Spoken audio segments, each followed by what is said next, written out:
On what was meant to be the happiest day of her life, Sarah Matthews found herself stopped in her tracks, not by nerves, but by her aging German Shepherd, Maximum. Just moments before walking down the aisle, Max planted himself in front of her with eyes that seemed to say something's wrong. What followed was not the dream wedding she had spent 18 months planning, but something far more powerful. In an unforgettable twist of love, loyalty, and sacrifice, Sarah's wedding became a story that would touch the hearts of millions. And it all began with one dog refusing to let her go. Weddings are often described as the most magical day of a person's life, meticulously planned, picture-perfect, and bursting with joy. For Sarah Matthews, everything seemed on track for such a fairy tale. The dress was flawless, the venue breathtaking, and her beloved fiancé Michael was waiting at the altar. But the most unforgettable part of her wedding day wasn't the vows or the venue. It was her 13-year-old German Shepherd, Max. Max had been Sarah's loyal companion since she rescued him from a shelter as a teenager. He'd walked with her through every major chapter of her life: heartbreaks, college exams, family losses, and new beginnings. So when Max blocked her path just before the ceremony, she paused, and the entire course of the day changed. What followed was a heart-wrenching, beautiful journey that led not to a traditional wedding, but to something far deeper, a vow spoken not just between two people in love, but witnessed by the dog who had taught them what love really meant. As Sarah and Michael exchanged vows in a veterinary clinic, with Max lying between them, they discovered that the heart of a wedding isn't found in perfection, but in presence, and in putting love first. This story isn't just about a wedding. It's about loyalty, sacrifice, and the powerful legacy a dog can leave behind. And it's a reminder that sometimes the most profound love stories don't start with a kiss, but with a paw. On her wedding day, her dog blocked her path. Then she discovered the heartbreaking reason. Sarah Matthews stood before the full-length mirror in her childhood bedroom, barely recognizing the woman staring back at her. The ivory wedding dress she dreamed of since she was a little girl hugged her figure perfectly, and her auburn hair was elegantly styled in loose waves beneath her veil. Everything was perfect, exactly as she planned for the past 18 months. Well, almost everything. Her beloved German Shepherd, Max, lay at her feet, his chin resting on his paws, amber eyes watching her every move with an intensity that seemed different from his usual protective gaze. At 13 years old, he'd been her constant companion through high school, college, and now into her adult life. She'd rescued him when he was just a scraggly 8-month-old pup from the local shelter in their small Connecticut town, and he'd rescued her right back in more ways than she could count. "What do you think, buddy?" Sarah turned slightly, admiring how the lace detail caught the morning light streaming through her bedroom window. "Is Michael a keeper?" At the mention of her fiancé's name, Max's ears twitched, but he remained unusually still. Typically, he'd bound to his feet at any mention of Michael, whom he'd grown to love over the past 3 years. Today, though, something was off. Sarah's mother, Elizabeth, poked her head into the room. "Sweetheart, the makeup artist is here. Are you ready?" "Coming, Mom," Sarah replied. She gave herself one last look in the mirror, then reached down to scratch behind Max's ears. "Come on, boy. Let's go make me a bride." Max stood slowly, his joints creaking slightly with age. Sarah felt a familiar pang in her heart. He wasn't the sprightly young dog he used to be, but he was still her best friend. She'd insisted he be part of the wedding ceremony, much to her mother's initial protests. Michael, understanding how much Max meant to her, had readily agreed. They'd even gotten him a special collar with a tiny bow tie for the occasion. The next 2 hours passed in a whirlwind of activity. The house filled with bridesmaids in pale blue dresses, the excited chatter of hair and makeup artists, and the clicking of Sarah's mother's heels as she coordinated with the wedding planner. Through it all, Max stayed close to Sarah, more subdued than usual. "Is he feeling okay?" Jenny, Sarah's maid of honor and best friend since middle school, asked as they prepared to leave for the church. "He seems a little off today." Sarah frowned slightly, reaching down to run her hand along Max's back. "I think he's just picking up on all the excitement. You know how sensitive he can be." But deep down, she knew it was more than that. Max had been different for the past few days, eating less, moving more slowly, spending more time sleeping. She'd meant to take him to the vet, but with the last-minute wedding preparations, "We should get going," Elizabeth announced, checking her watch. The photographer wants to get some shots before the ceremony, and traffic might be heavy. Sarah nodded, gathering her skirts. Come on, maximum time to go. The drive to the historic St. Patrick's Church was short, but Sarah's stomach was in knots the entire way.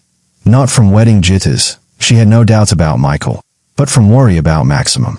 He'd been unusually clingy during the car ride, resting his head on her lap, despite usually being well-behaved in the car. They arrived at the church with an hour to spare before the ceremony. The photographer was already setting up in the church garden, taking advantage of the perfect late September weather. Golden sunlight filtered through the changing leaves, creating a magical atmosphere that was exactly what Sarah had hoped for. Let's get some shots of the bride alone first, the photographer suggested, positioning Sarah near a beautiful old oak tree. Then we'll bring in the wedding party. Max, who had been sitting quietly beside Sarah's father, suddenly got to his feet. Before anyone could react, he walked over to Sarah and planted himself firmly in front of her, blocking the photographer's view. Max, move aside, buddy, Sarah said gently, trying to guide him away. But Max wouldn't budge. He wasn't growling or showing any signs of aggression. He simply stood there, his body pressed against her legs, looking up at her with those soulful eyes. Max, come here. Boy, Sarah's father called, patting his leg. Nothing. Maybe you need to go for a walk, Jenny suggested, reaching for his leash. But when Jenny approached, Max only pressed closer to Sarah, nearly causing her to lose her balance. Max, what's wrong? Sarah knelt down, wedding dress and all, to look into his eyes. That's when she noticed something she hadn't before. His breathing was slightly labored, and there was a tremor in his legs that hadn't been there earlier. Sarah, we need to get these photos done, her mother said, a note of frustration creeping into her voice. The guests will be arriving soon. But Sarah barely heard her. She was focused entirely on Max, who had now laid his head on her shoulder, something he did when he wasn't feeling well and needed comfort. His body was warm, too warm against hers. Something's wrong, Sarah said, her voice cracking. He's not okay. Jenny knelt beside them, placing a gentle hand on Max's side. His heart is racing. Sarah's father stepped closer, concern etched on his face. Should we call the vet? But the wedding, Elizabeth began, then fell silent at the look on her daughter's face. Sarah was already pulling out her phone, dialing Dr. Peterson, who had been Max's vet since she'd first adopted him. Her hand shook as she pressed the phone to her ear. Dr. Peterson's emergency line. This is Kate speaking. Kate, it's Sarah Matthews. Something's wrong with Maximum. He's having trouble breathing. His heart is racing, and is acting very strange. Please, I need help. There was a pause on the other end. Sarah, aren't you getting married today? Yes, but, Sarah's voice caught. Please, bring him in right away. Dr. Peterson is here doing paperwork. He'll see Max immediately. Sarah looked up at the small crowd gathered around her. Her parents, Jenny, the photographer, the wedding planner who was now speaking urgently into her headset. Finally, her eyes met her father's. Dad, go, he said firmly. I'll call Michael and explain. Jenny can drive you. But, Sarah Matthews, her father said, using the tone that had always meant business when she was growing up. That dog has been by your side through everything. Through your first heartbreak, through college finals, through your grandmother's passing. He was there when you met Michael, and has been there every step of the way. You don't abandon family when they need you. Tears welled in Sarah's eyes as she hugged her father. Thank you. Everything moved quickly after that. Jenny helped Sarah gather her skirts and led her to her car, while Max followed slowly, still pressing against Sarah's legs whenever possible. Sarah's mother, after a moment's hesitation, jumped into action, announcing she would handle the guests and asking the wedding planner to contact the reception venue. The drive to the veterinary clinic was tense. Sarah sat in the back with Max's head in her lap, her wedding dress spread around them like a cloud. She kept one hand on his chest, monitoring his breathing, while the other stroked his graying muzzle. Remember when you first got him? Jenny asked, clearly trying to distract her. He was such a handful. Despite her worry, Sarah smiled slightly. He ate my favorite shoes the first week, and my mom's garden gloves, and that awful hat my aunt gave me for Christmas. The one with the plastic fruits on it. He did you a favor there. They arrived at the clinic in record time. Dr. Peterson was waiting at the door, his eyes widening slightly at the sight of Sarah in her wedding dress, but saying nothing as he helped Max inside. The examination seemed to take forever. Sarah paced the small room, her dress rustling with each turn, while Jenny sat quietly in a chair, occasionally checking her phone and updating the others. Finally, Dr. Peterson returned, his face grave. "Sarah, please sit down." Those words, the ones no pet owner ever wants to hear, made her knees weak. Jenny was immediately at her side, helping her to a chair. "Max has developed a cardiac condition," Dr. Peterson explained gently.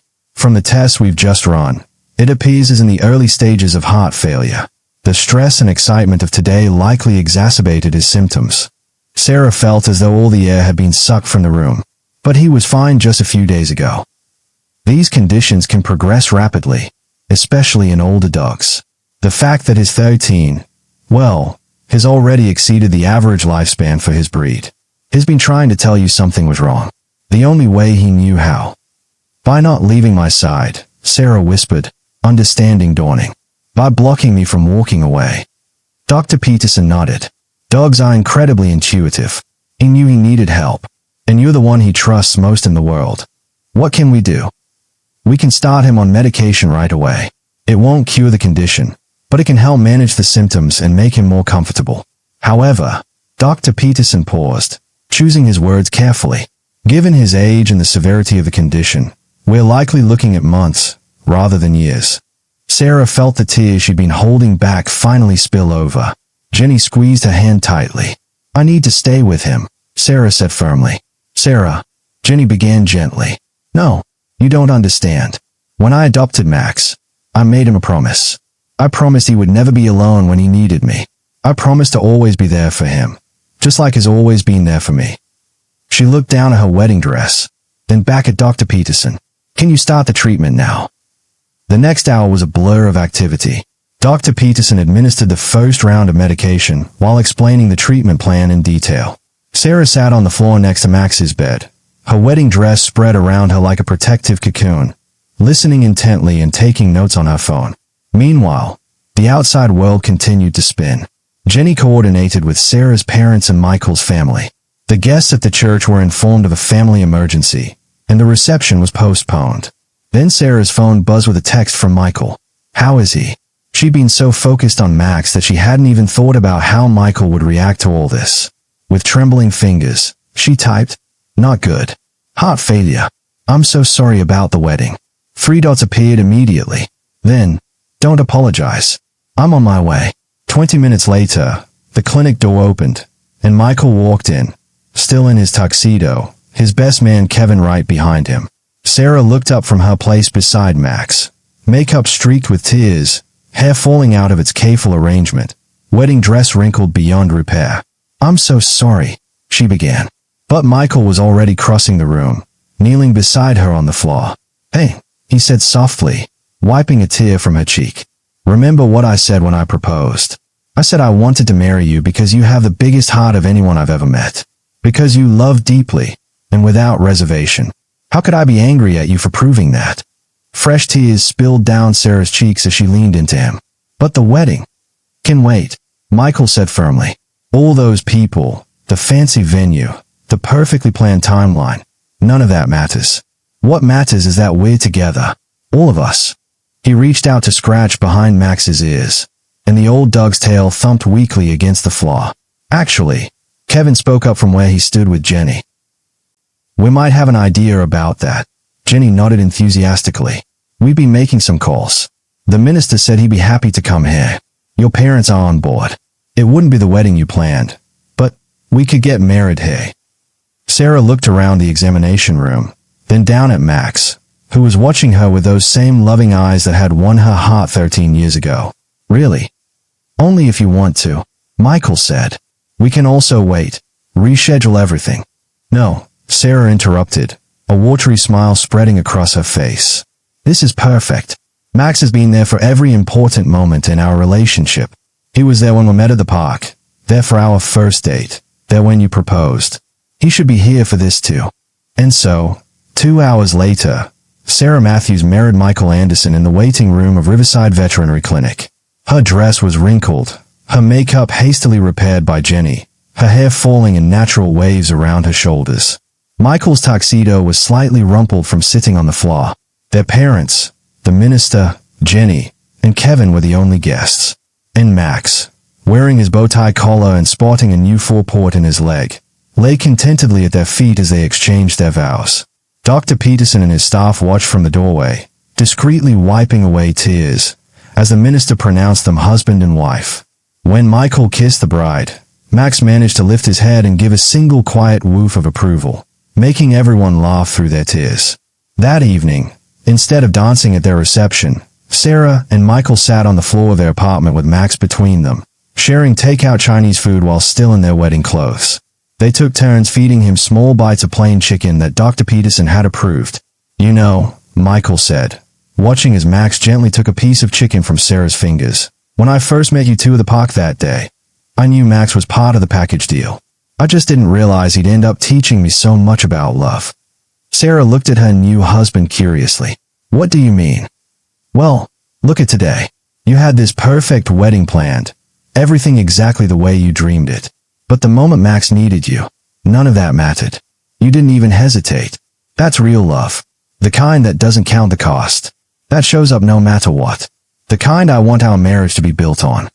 Sarah leaned over to kiss him, careful not to disturb Max, who had drifted off to sleep between them.